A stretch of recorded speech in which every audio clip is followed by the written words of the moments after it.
20 मार्च 2016 को 10 अफ्रीकी ममालिक में 2 दिन के लिए इंटरनेट मुकम्मल तौर पर बंद रहा और इसकी वजह थी सिर्फ एक सबमरीन केबल जो एक फिशिंग ट्रॉलर के जरिए कट गई थी। इससे आप अंदाजा लगा सकते हैं कि पूरी दुनिया इंटरनेट तक रसाई के लिए पानी के अंदर मौजूद केबल की बेसिक स्ट्रक्चर पर कितना ज्यादा डिपेंडेंट है।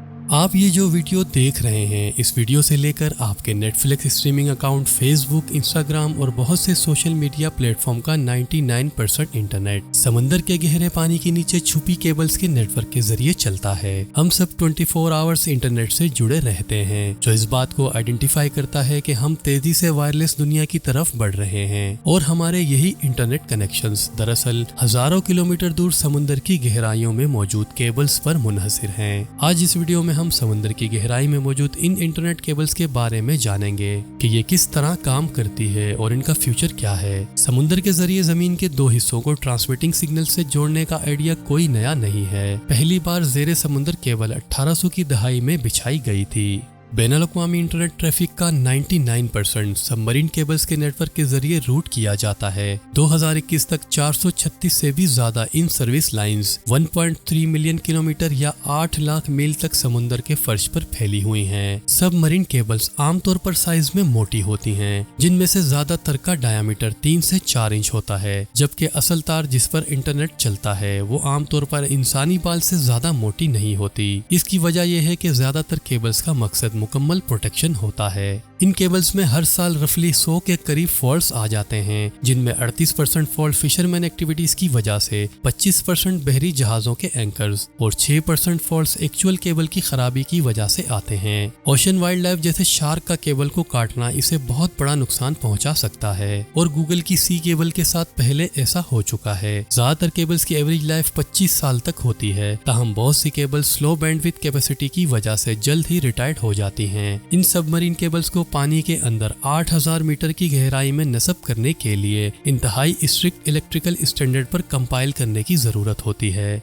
अटलांटिक ओशन के किनारे से गुजरने के लिए इन केबल्स को एक्सट्रीम प्रेशर से निमटने के काबिल होना चाहिए। मिसाल के तौर पर इतनी ज्यादा गहराई में दबाव बर्दाश्त करना ऐसा है जैसे कि हाथ के अंगूठे से एक कार को उठाना। इसके अलावा केबल्स को पथरीले समुद्रों, मरीन एनिमल्स, सोनामीज, वोल्कानोज और यहाँ तक के शार्क से भी नुकसान पहुँचने का खतरा रहता है। और इन तमाम से तहफ़्फ़ुज़ के लिए ऑप्टिकल फाइबर केबल वो केबल है जिसके जरिए डेटा मुंतकिल किया जाता है। इन रेशों को पेट्रोलियम जेली के जरिए कोट किया जाता है और फाइबर को बड़ी केबल असेंबली में मजबूती से रखने के लिए अगली तह के ऊपर की ट्यूब है, जो न सिर्फ तहफ़्फ़ुज़ की अगली तह फराम करने के लिए इस्तेमाल होती है बल्कि केबल को ताकत देने के लिए भी इस्तेमाल होती है।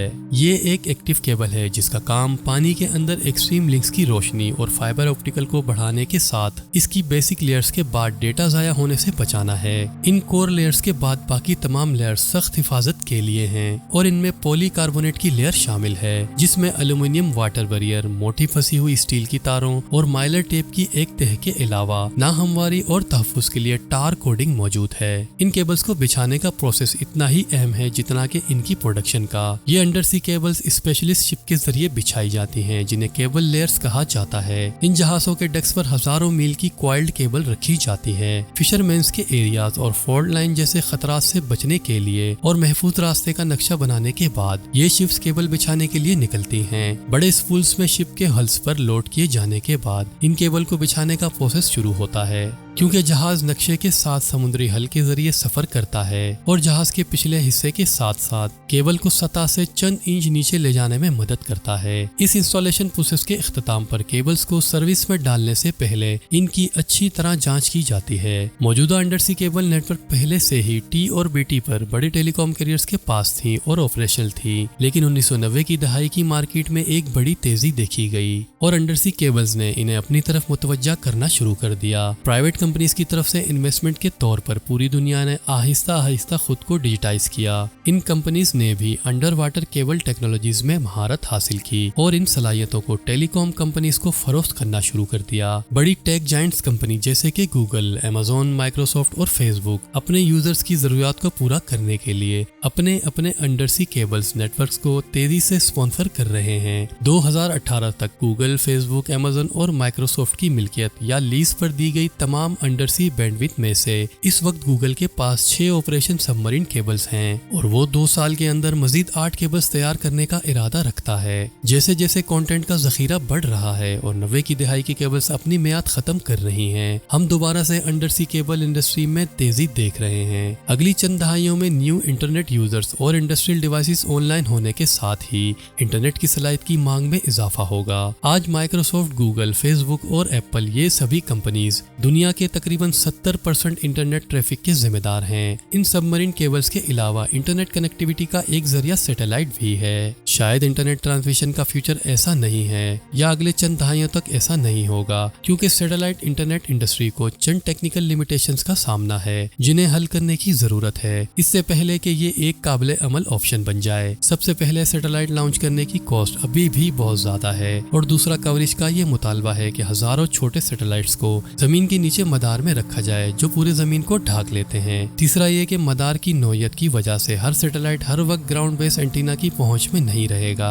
इसका मतलब है कि डेटा पैकेट को एक सैटेलाइट से दूसरे सैटेलाइट तक मुंतकिल करने की जरूरत है जब तक कि वो जमीन की हुदूद में ना हो। ये एक टेक्निकल चैलेंज है जिससे ज्यादातर कंपनीज अब भी निमट रही हैं और आने वाले दहाइयों तक सबमरीन केबल्स ही इंटरनेट की रीढ़ की हड्डी बनी रहेंगी। इस वीडियो को देखने के लिए वक्त निकालने का बेहद शुक्रिया। वीडियो को लाइक शेयर जरूर करें और चैनल को भी सब्सक्राइब करना मत भूलें। अपना बहुत ज़्यादा ख्याल रखें। अल्लाह हाफिज़।